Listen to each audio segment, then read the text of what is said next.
one other thing that you think about all the time is that, like, this is the driver's position right here. And there's two ways, of course, you can drive a real tank.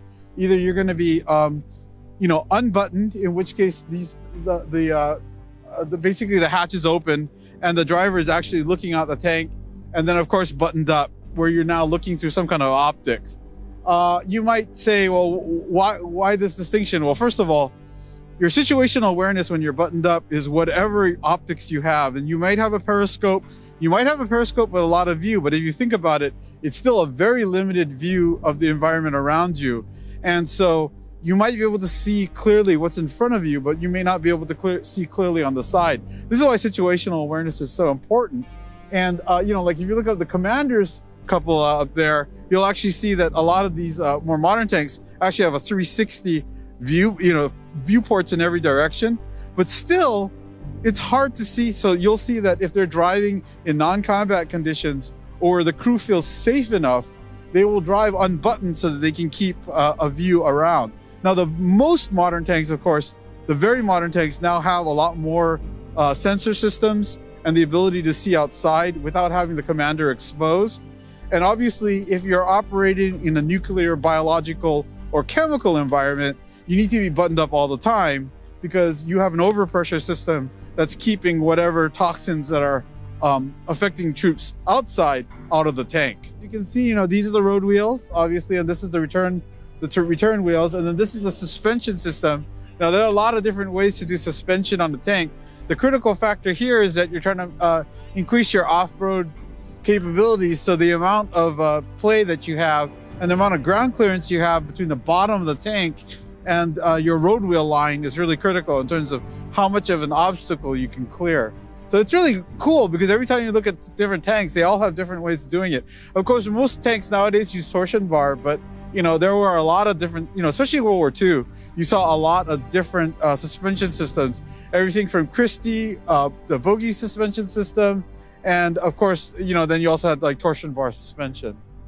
The interesting thing, if you notice here, like this is like a real world tank. You'll always see like accessory kits and stuff like that because crews had to maintain their own tank. So that a lot of times they needed their own tools. And just like in the game, you lose these all the time because they pop off. One of the links breaks, or you throw a tread because you put too much torque on it.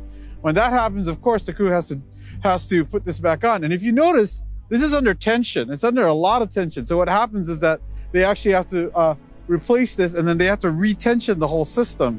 And there's a lot of different ways to tension. Every tank has their own system. You know, like the chief talks about this all the time about how each individual tank's tread systems are tensioned. But as you can see here, that's now there are slack tracks, obviously, but like in this case where we have a tension tread system, that's how it works. Come around here towards the back. So of course we got the drive sprocket, and of course the drive sprocket is how the engines translate all their force to the treads. And you know, you can see here that everyone has a different method, but usually it's some kind of tooth mechanism that goes into the treads like this and it drives it.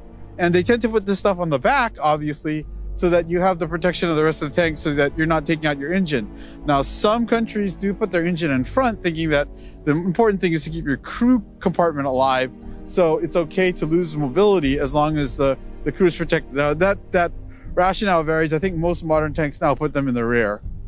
The cool thing about the back of a tank, and this is something, you know, if you play a third-person tank game, you might be familiar with the back of the tank, but the little features that you get here is like, so you don't want to put lights in the front of the tank unless you need them for driving in non-combat situations. However, when you have a convoy, you don't want the tank behind you smacking into you. So of course they have convoy lights, and different countries will have different methods of doing this, and sometimes they'll put blinds on them and things like that, just to make sure that they don't give out too much light. But the truth is the guy behind you has to be able to see you when you're driving in a convoy of tanks in the dark, which is always important. I would have to confirm this later on, but I'm pretty sure that this is a comm system.